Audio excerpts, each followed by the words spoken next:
This is part 2 of the huge computer rescue from Tasmania. If you haven't seen part 1, go and check it out. I'll put the link up here. What you're looking at is a rescued collection of vintage computers from under a house. They were trapped in there and getting them to Melbourne was nearly impossible. The NEC APC with twin 8-inch floppy drives was just one of them. There were IBMs and Olivetti and boxes of unknown machines. It's time to clean them up and open them up. This NEC APC is the heaviest and most intimidating of the lot. It's got 2 massive 8-inch floppy drives. I'll be powering it on in part 3.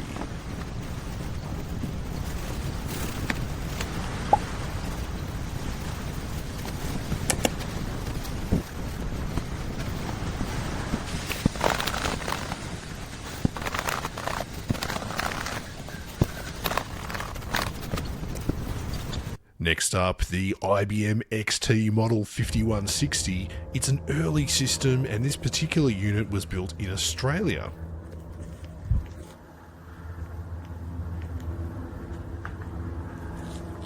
The case has a bit of surface rust on top.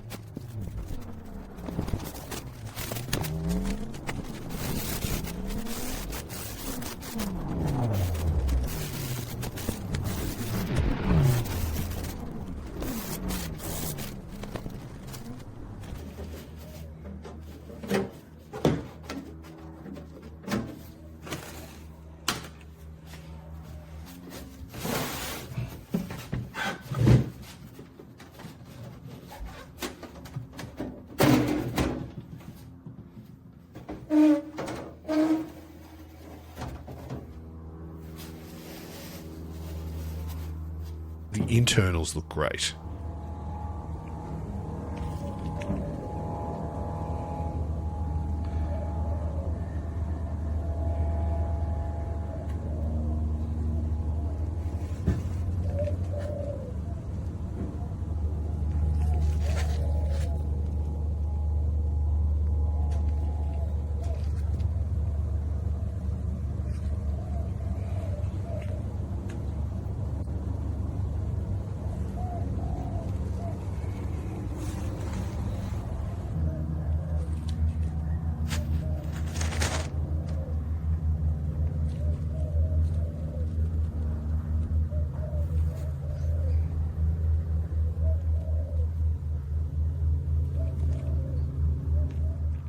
This board is labelled 6323560. That's IBM 64 to 256 kilobyte system board.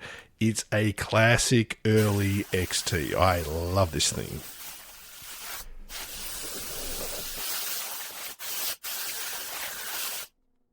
This one's an Olivetti M250 and it came along with a matching Olivetti colour monitor, likely CGA. I'll put that in part 3. We're going to turn it on and see what happens.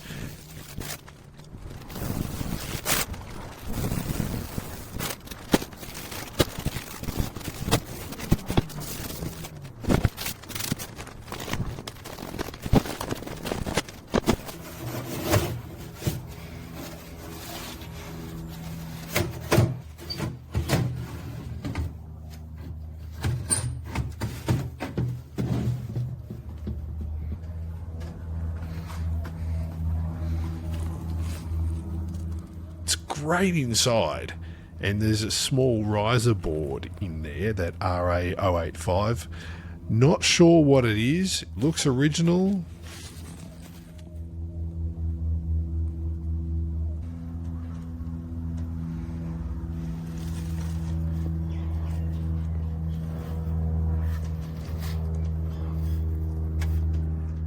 There are also 2 leaking batteries and a bit of corrosion. That green stuff you never want to see. And unfortunately for me, it's tucked in and it's hard to reach. This one is definitely going to be a pain.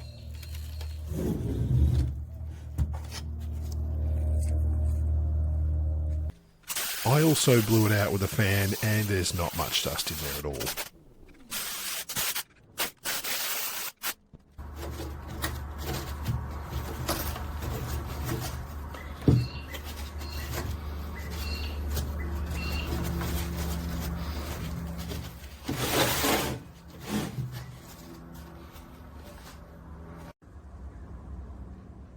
Now the PS2 Model 30286. This is a compact entry-level IBM from the late 80s.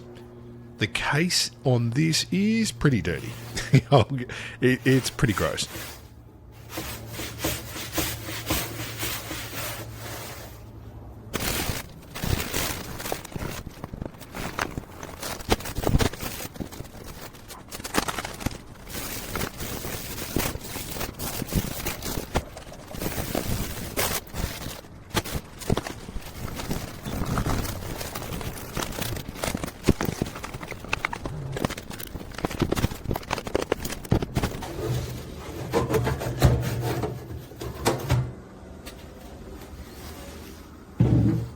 But inside, it's actually in good condition.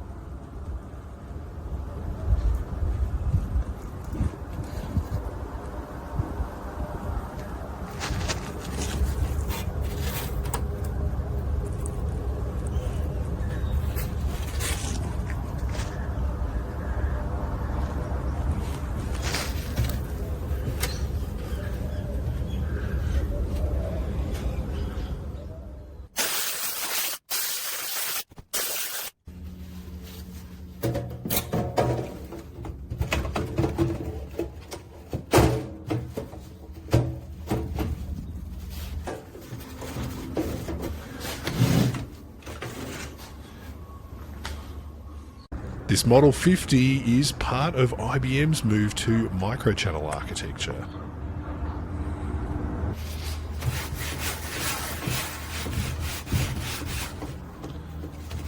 The case is in great condition overall, just a few surface scratches.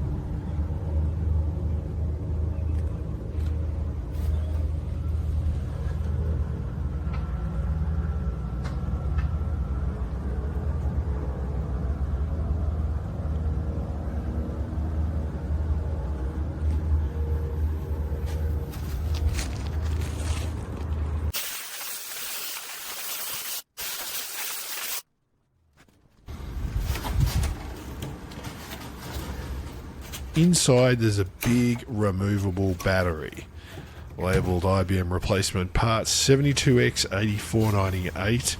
Now, it popped out easily, it doesn't seem to have leaked, thank goodness.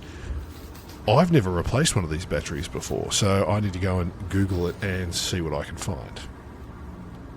Now we have the PS2 Model 55SX, a little bit of a step up from the Model 50.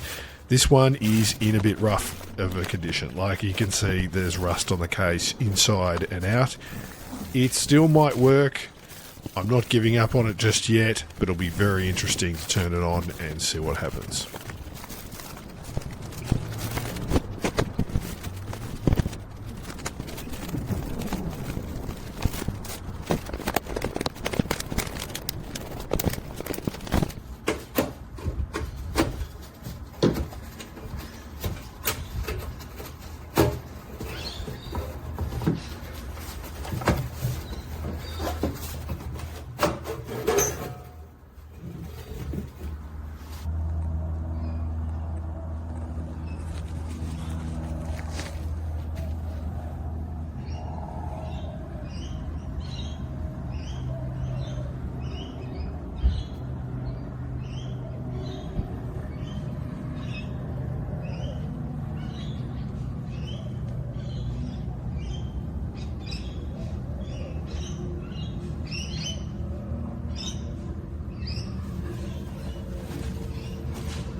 And finally, the PS2 model 56, a 486 SLC2.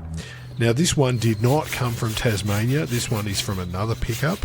But given I was cleaning all these IBMs, I just thought I'd put it into the stack and test it out and see what happens.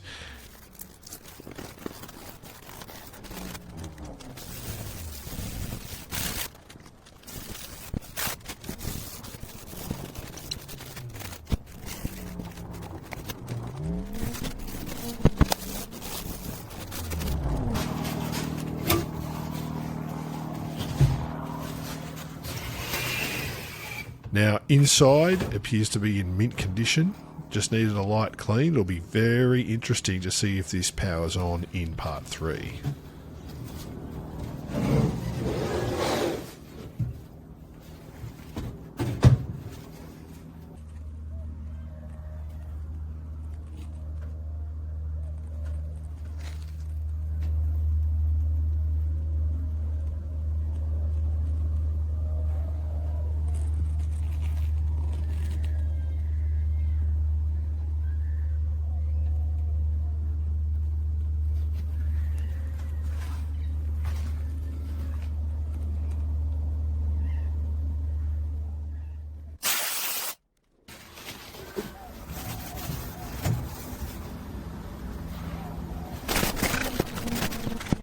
Well, that's everything cleaned, thank goodness. There was a lot there.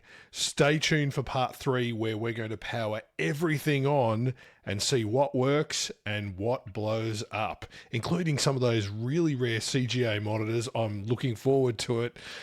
We'll see you on the next one.